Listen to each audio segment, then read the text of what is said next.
Got this one out pretty fast, didn't I? It's almost like video production's a lot simpler when you don't have to beat a poorly designed game 8 times in a row. Alright, I'll try not to spend this entire video dunking on the lost levels. No, this time we'll be talking about the sequel that America got in 1988, aptly titled Super Mario Bros. 2. Nintendo of America deemed it necessary to cancel the release of Lost Levels here in the States in favor of this game. So, is it any good? Is it truly the better sequel? Yeah, but let's dive a little deeper. So yeah, like I mentioned in the last video, Super Mario Bros. 2 The Lost Levels was deemed far too difficult by Nintendo of America to release to the Western market. The powers that be at NOA were worried that releasing such a similar and much more difficult game would not be a good idea in America, as the video game industry was still recovering from the video game crash of 1983. With that in mind, NOA would reject The Lost Levels released in the West and request Nintendo to develop a new sequel instead. Stop me if you've heard this before, but Super Mario Bros. 2 originally wasn't a Mario game at all, but rather a completely unrelated platform only released in Japan called Yume Kojo Doki Doki Panic. After the developers were requested to provide a new sequel for the American audience, Nintendo swapped the game's original cast for Mario, Luigi, Toad, and Princess Toadstool, and voila! Super Mario Bros. 2. What do you mean you already knew that? Yeah, okay, I'm very aware of the memes at this point. Super Mario Bros. 2's origin story is probably the most well-known piece of gaming trivia at this point, but I gotta cover the bases here, just in case this is the first time someone's learning about this, alright? Normally I'd go a little bit deeper on the development history of the game, but in actuality I'd be going over the development of Doki Doki Panic, and not so much Super Mario Bros. 2, and not that it's something I'd get to anytime soon, but I think I'd rather save those details for when and if I decide to do a video on Doki Doki Panic itself, you know? Speaking of which, I'm sort of kicking myself for not getting a copy of Doki Doki Panic for this video. I mean, I went out of my way to import a Famicom disk system and a copy of the Lost Levels, but getting Doki Doki Panic just to look at for this video didn't even cross my mind. We'll save it for another time, I guess. I wouldn't end up playing Super Mario Bros. 2 for the first time until I downloaded the game on the Wii's Virtual Console around 2010. Though, you already knew that if you watched the last video. Unlike Lost Levels and, hell, even the original game, I found myself revisiting Super Mario Bros. 2 quite frequently. I never ended up beating it, but I do remember at least making it to World 4 in one of my playthroughs and feeling pretty proud of myself for doing so. It's a small thing, but it sticks out in my mind. So yeah, just like Lost Levels, playing Super Mario Bros. 2 for this video was the first time I actually beat it, so let's talk about it. Well, first we actually have a plot to cover here, and no, it's not the standard rescue the princess shtick. One night, Mario has a dream of a land he's never seen before called Subcon. Upon witnessing this land, he hears a faint cry for help, warning Mario that the evil wart has cursed Subcon and all of its inhabitants. After waking up from this dream, he goes out on a picnic with Luigi, Toad, and Princess Peach. During the picnic, they discover a nearby cave, and inside is a staircase with a door at the top. When they open it, they see the land of Subcon, just how it was in Mario's dream. The four jump into the world of Subcon, and begin their quest to free its inhabitants from Wart's curse. Most of the plot synopsis I just gave is taken from the manual, which goes into a lot more detail than the opening text that shows up on the title screen. By the way, I absolutely adore this illustration of Mario climbing the stairs in the manual. I don't know why. So the story is a little more involved than before, but really no different in concept. Someone is in danger and Mario and his friends run off to rescue them. Now let's get to playing. I do really appreciate that the game starts you from a door that's high up in the sky, like you're picking up right where the story in the manual left off. Look, I know it's an incredibly small thing, especially by today's standards, but it wasn't exactly uncommon for NES games of this time to have a story in the manual that was inconsistent to the game or just full of nonsensical bullshit. I guess I'm just fascinated with seeing things like this in games older than I am, I don't know. This opening section of Falling from the Sky is also a great way to introduce the game's greater emphasis on verticality. You fall from the sky onto some mountaintops and keep traveling downward until you reach the ground. Vertical scrolling was still a new concept at the time, as far as I know, and I think this is a great way to introduce that concept to players. Now, to beat the level, you might need to climb a vine into the sky, or dig out some sand to explore a hidden area down below. An awesome way to show players how this works. The emphasis on verticality, alongside the game's more detailed art style, makes Subcon feel more natural as a world from a visual perspective. Sure, the first game had its fair share of environments and level tropes, but you sorta had to keep a more watchful eye out for it. Comparing Super Mario Bros. 2 with the original, it's like night and day. Like, the supposed ice world in the original game looks like a normal level, just with white trees. In this game, I can actually tell that I'm in a frozen region. Subcon keeps it varied with its mountains, caves, waterfalls, castles, and other biomes that give this game its own unique flair compared to other games on the NES. There are a few low points, for sure, like inside the jars. Like what's going on with the flat colors around the border of the jar here. Kinda reminds me of the Atari 2600, and it distracts the hell out of me every time I'm in one of these. I'm also a fan of the sprite work in this game. There's a lot of personality coming from these sprites that I just can't get enough of. I love Luigi's little scuttle jump. The ninjas constantly raising their arms just makes me want to give them a hug. And look at Wart's smug ass here. I don't know what it is about this sprite, but I absolutely love it. Makes me wish Wart would make another appearance in the series and... Peach? Why are you looking at me like that, dog? You know, why don't we change subjects? Since we're talking presentation, let's move on to the music. All I gotta say is, god damn it, Koji Kondo, you did it again. Yeah, Koji Kondo returned for the soundtrack to this game as well, and just like with the first game, Super Mario Bros. 2 is full of catchy and fantastic tunes that not only lends itself well to the game's aesthetic, but also keeps me going whenever I start to have trouble with a level. The character select theme is my absolute favorite. Every time I got to the character select screen, I couldn't help but just dance a little.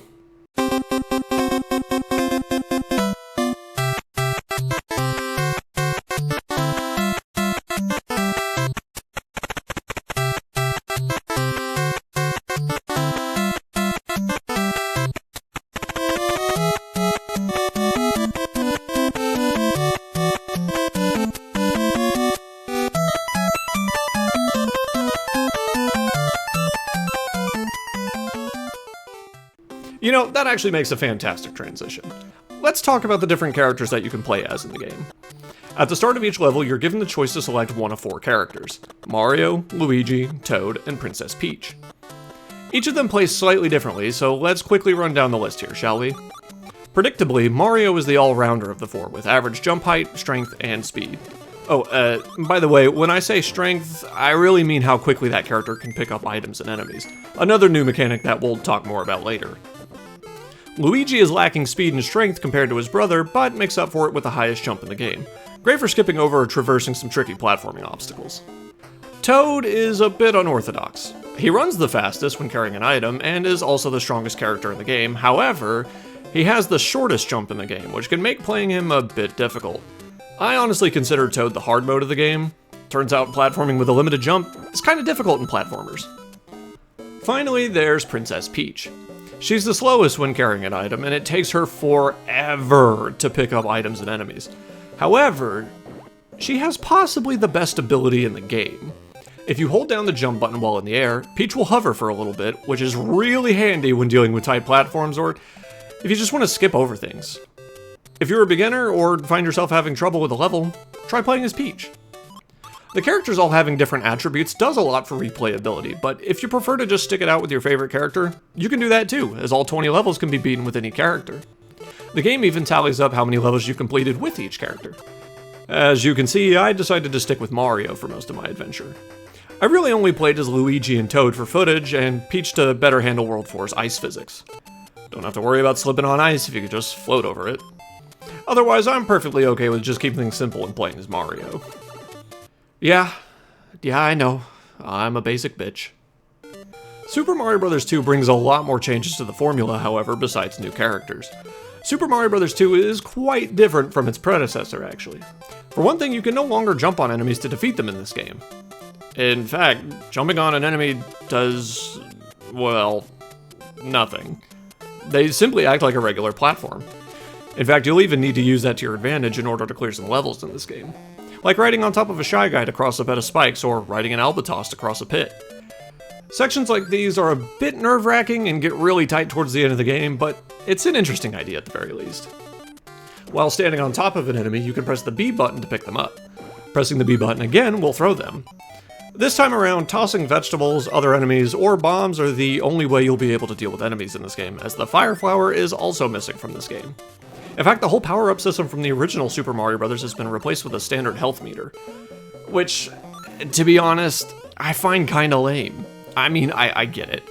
Remember, this is Doki Doki Panic, a game that originally wasn't designed with projectile-based power-ups in mind. That being said, on occasion you can find a potion in the ground that will spawn a door when you throw it. Upon entering that door, you'll find yourself in subspace. While in subspace, all plants will give you coins, and if you enter it at just the right spot, you might even find a super mushroom. Picking this up will completely heal you and increase your overall health for the remainder of the level.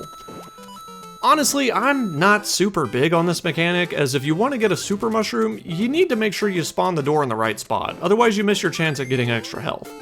Finding the right spot to throw the potion isn't all that bad, but I find it more intrusive than enjoyable. This is the only game in the series to do something like this, so I won't complain too much about it. The coins you collect in subspace can be used on a slot machine at the end of the stage, which gives you a chance at collecting some extra lives for your journey. If you're lucky, you can score a ton of them, which is handy considering that, unlike the original Super Mario Bros. And, hell, even Lost Levels, you only have 2 continues in this game. I gotta be honest, I don't get this. What was wrong with unlimited continues in the last game? Getting a game over and using a continue sends you back to the beginning of the world you died in, and if you run out of continues, it's back to the beginning of the game with you. This seems like a step backwards to me. I guess the developers thought that since there were less levels in this game, that maybe this would help make it a little more challenging? I'm not really sure. Of course, this doesn't really matter if you're playing on a platform with save states like I was, and yes, I sure as shit spam save states during my playthrough with this game. After what I went through with the Lost Levels, I fucking earned this. But yeah, if I didn't have save states, it would have taken me a lot longer to beat this game, most definitely. That's not to say that Super Mario Bros. 2 is an excruciatingly difficult game like Lost Levels. Enemy placement can get a little annoying at times, especially during the last few worlds, but overall it's not too bad. The game doesn't really get too complex as far as platforming goes. I found most of my frustrations coming from dealing with enemies, but that's mostly because I never fully got used to throwing shit at enemies in this game. It's 100% a skill issue and not something I'll fault the game for. It works fine enough, I'm just bad at it is all. If you know where to look, some levels also contain secret shortcuts that can help you skip chunks of the current level. I managed to find this one here in World 1-1 and this one here in World 6-3. There are others like this, these were just the only 2 I managed to find on my own. If a shortcut to beat a level isn't enough for you, Super Mario Bros. 2 also has warps to other worlds. I don't have any footage of them because I didn't find any of them naturally. To find a warp in this game, you need to enter very specific jars while in subspace, so more specific potion placing. I think I'm good. Keep these in mind if you end up playing without save states, though. Despite being pretty bad at throwing shit at enemies in this game, I had a pretty good time with some of the bosses. Unlike the original game, there's actually a good amount of variety in the boss fights this time, which, okay, sure, all of them just amount to you throwing shit at them to defeat them, but I think all the bosses use this mechanic in interesting enough ways to be fun. Like landing on top of Ostro's eggs to throw back at her, using the platforms to create a barricade to protect yourself from Triclide's fire breath, and being unable to catch Clawgrip's rocks in midair. They all bring something interesting to the table. The only boss fight I didn't like much was Mouser. You have to throw the bombs he tosses at you back at him to deal damage, and I have the hardest time with the bombs in this game for some reason. Especially against Mouser, he throws so many of them into the same spot, and I never know if the one I've picked up is one that's about to blow until it's too late. Some days you just can't get rid of a bomb. The final boss, Wart, is a pretty fun fight as well, even though, again, it really just amounts to you throwing shit at him until he decides to fall over. No, it's okay, Wart. I don't like vegetables either. I have the palate of a 5-year-old, and I will not apologize for that. With Wart defeated, the inhabitants of Subcon are saved, and who the hell knows what happens to Wart here. Considering he hasn't appeared in another Mario game since this one, at least to my knowledge, I can only assume they ate the son of a bitch alive or something, I don't know. The inhabitants of Subcon celebrate your victory where it's revealed that, oh, it really was just a dream all along. Kinda weird to circle back like that, but oh well. Sleep well, Mario. Maybe lay off the shrooms next time, you feel me? And that's Super Mario Bros. 2. A wild departure from what was established in the first game, but it's brimming with its own unique charm and flair, no doubt. But it's okay. I'll gladly play this over the Lost Levels any day, and I think the changes made to the formula, while interesting, aren't really for me. Don't get me wrong, I had a great time playing Super Mario Bros. 2, but realistically, do I see myself going back to the game anytime soon? Probably not, but that doesn't really have anything to do with the game's overall quality. It's just, I prefer a more traditional 2D Mario experience, and there are certainly no shortage of those to choose from these days. What I can say is that if you're looking for something different that still feels like Mario, then Super Mario Bros. 2 is the perfect game to play, but I personally am rarely in that kind of mood. Much like the original Super Mario Bros., Super Mario Bros. 2 is pretty much everywhere at this point. Just like every Mario game I've covered for this marathon, you have all the best versions of the game available on your Nintendo Switch if you have an NSO subscription. The NES Original, the All-Stars Remake, the port on Game Boy Advance, they're all available for you to enjoy on the one platform. While I haven't played the All-Stars Remake or the port on GBA, if you're interested in at least sampling Super Mario Bros. 2, then playing whichever version on the Switch is probably the best way to do it. Especially since I'm sure most of you are already paying for an NSO subscription anyway. If you do decide to give Super Mario Bros. 2 a shot, genuinely, please let me know what you think of the game in the comments below. I'd be curious to hear from any of you that prefer this game out of the NES trilogy. Speaking of which, the last video for the Mario Marathon is upon us. We'll be ending off this marathon with the capstone of the NES trilogy, Super Mario Bros. 3.